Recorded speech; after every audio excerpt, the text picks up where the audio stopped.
July 28th, 1892. Dear Martha, Pop was delighted to see Gabriel. He said, "I had no idea I'd ever see you again, old boy." I said Miss Melman has been keeping him for you. She has Girlie, too. Pop said, "That Miss Melman is a good soul. Your mamma will be glad to hear news of Girlie." He was also glad to see Ethelbert, who jumped in his lap and tried to lick his face.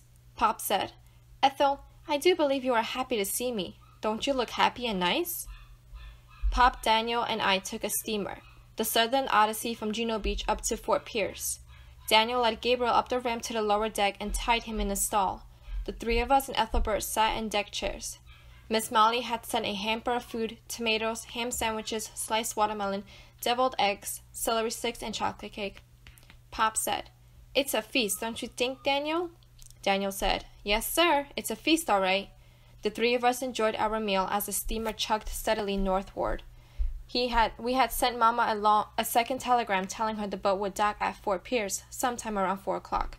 I said, "Pop, why are you and Mama in Fort Pierce?" He said, "The Carters are going to be buying a place somewhere near there, and their relatives own a big, roomy boarding house. They let the Carters room there while they're waiting on everything to fall into place. Mrs. Carter stayed to help with the fever victims, so we found each other again when your Mama was healing. They asked us to stay with them until we can get our feet back under us, so to speak." I said, "Daniel, you love the Carters." The steam engine started slowing, and the captain turned the bow of the boat toward the shore. Lots of people stood together in groups on the dock, waving. As we got closer, I saw Martin Carter and then Miss Emily. I saw Mr. and Mrs. Carter, and then there was Mama. She had a smile as big as Texas. My heart was thumping something terrible. I had looked forward to this day forever. Sometimes I didn't know if I would ever see Mama's face again. Almost before they got the gangplank in place, I was running toward her. We both burst out crying at the same time, hugging each other like we would never let go. There was so much to tell, so much to say. I felt like it all wanted to burst out at the same time. We gripped each other like that for a long time. Then Mama looked at my face. She said, "Teddy, you've come back to me. I thought I had lost you forever. But what happened to your hair?" I laughed. "It's a long story. I've been a boy and Daniel's been a girl."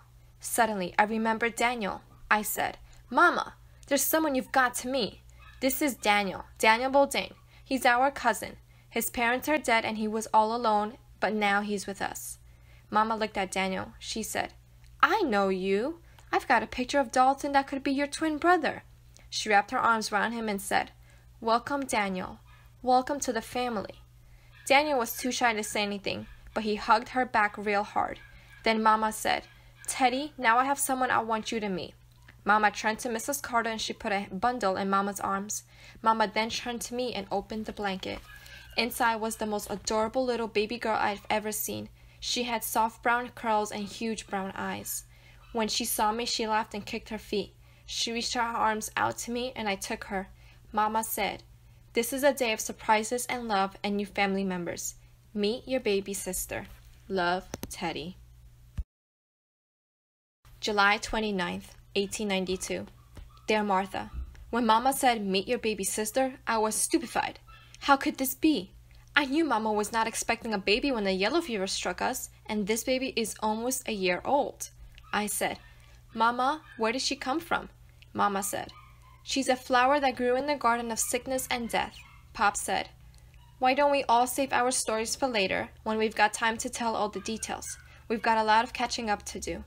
We went back to the Carter's house. It was good to see Miss Melman and Martin and their baby Lucy. Daniel helped the men find a place for Gabriel in our little wagon.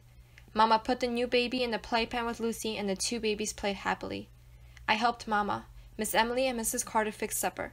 We were all exploding, wanting to ask each other questions, but Pop reminded us to wait till after supper so we can all hear things together. We gathered around Mrs. Carter's big table. We held hands, and Mr. Carter asked the blessing.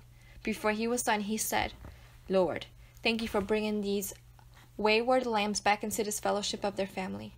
Mama squeezed my hand, I squeezed her back, and I also squeezed Daniel's. We had a jolly supper, but it didn't last too long. Everyone was waiting to get to the living room, so the talking could begin.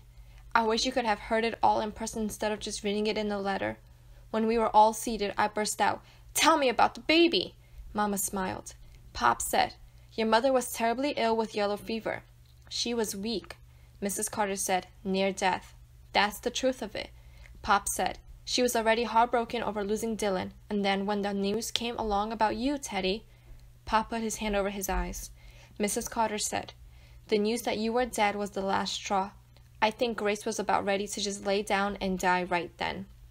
Mama said, I was. She took over telling the story. There was a woman in the next bed who was very sick with the fever. She had already lost her husband, 2 sons, and a daughter. She had no relatives.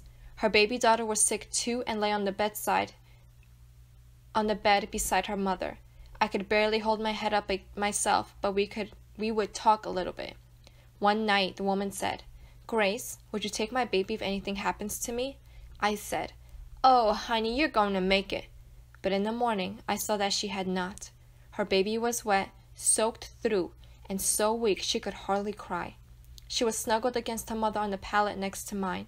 When I opened my eyes and looked at her, she reached out for me. I didn't even know her name, but I knew I had to take her. She didn't have anyone else to care for her, and I wasn't going to let her go to an orphanage, not when I had lost 2 children of my own. So I pulled her over with me, changed her, and helped her get well. No one at the quarantine station even noticed. They had so many people dying and so many new ones coming in. They just took the mother away, and that was it. I never knew her name either. I said, she's beautiful, Mama. I picked up the baby. She laid her head on my shoulder. I squeezed her tight. Mama said, isn't she? I said, why did you name her? Mama said, when Dylan died, you gave him your most precious possession, and so he wouldn't be all alone. Now here I was all alone, and another woman had given me her most precious possession. I thought about your gift to Dylan, and the name seemed perfect. I named her Veronica. Martha, why is it that when we're the happiest, we cry? Love, Teddy. July 30th, 1892. Dear Martha, I hope you've been well. I'll be glad when I receive your letters. I was telling you about being reunited with Mama. It felt strange to sleep in the same house with her and Pop, but it was wonderful. This morning, we woke up to a house full of people and a delicious breakfast. I'm so glad I'm not on my own anymore. I had some great adventures and some fun times with Daniel, but it's good to be a kid again with parents to take care of me. One thing I enjoy is playing with Veronica. She's younger than Dylan was, but she does some of the same baby things he used to do. My heart still hurts when I think of Dylan, but Veronica is helping us all heal. She is so happy. I wish you could hear her trying to talk. If all goes well, we're leaving this week to drive down to where our land is. Today, Pop is expecting our covered wagon to arrive. He and Mama made a claim at the government office weeks ago before they left Gainesville, and it's taken this long to sort out all the paperwork. Pop would have had to pay a man $100 to drive the wagon down from Gainesville to Fort Pierce, but they agreed that the government would pay. So with a little bit of luck, our wagon will be here today. We are hoping that all of our household goods and staples will still be there. Mama is not worried because she says she never expected to see the wagon again, and anything we get back will be a blessing. Pop and Mr. Carter and Martin went last week to pick up Jeb and January from Captain Walsh, so our 2 oxen are in the stable here with Gabriel. We're just missing Girlie, but we're hoping to find a way to get her from Miss Moman. Mama says it would be nice to have a milk cow with a baby in the house again. Because we were able to file our land deed, the bank gave Pop a special loan for us to build a house and a barn. So Pop and Mama sketched out our new house. It will have a porch on the front. It will also have a main room for living, a bedroom for Pop and Mama, a bedroom for me and Veronica, and a loft for Daniel. It will have a kitchen that has running water, a pantry, a back porch, and an outhouse. Mama lit up like the 4th of July when she and Papa worked out all the plans. We went shopping this afternoon to buy all the building materials we will need to put up our new house. Until the house is ready, Daniel and Pop will sleep outside under the wagon, and Mama, Veronica, and I will sleep in the wagon. At the lumber yard, Pop and the man who was in charge went over the plans that Pop and Mama made.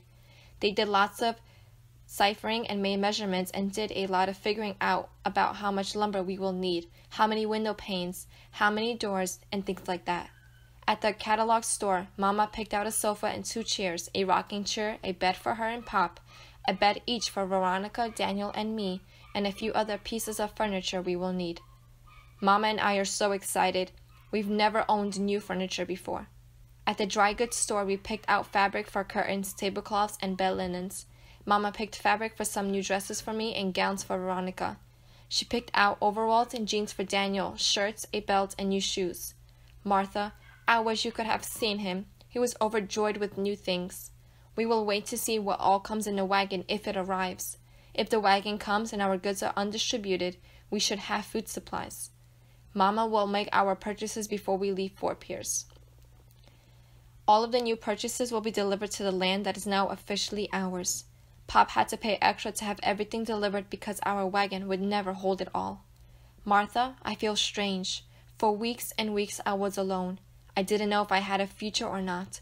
I didn't know if we would ever own our own land. I didn't know for sure I would see Mama and Pop again. Now that's all coming true. I am happy, but there are times I feel like crying too. I don't know why I would cry, but at times life just overwhelms me. Do you ever feel that way too? Love, Teddy.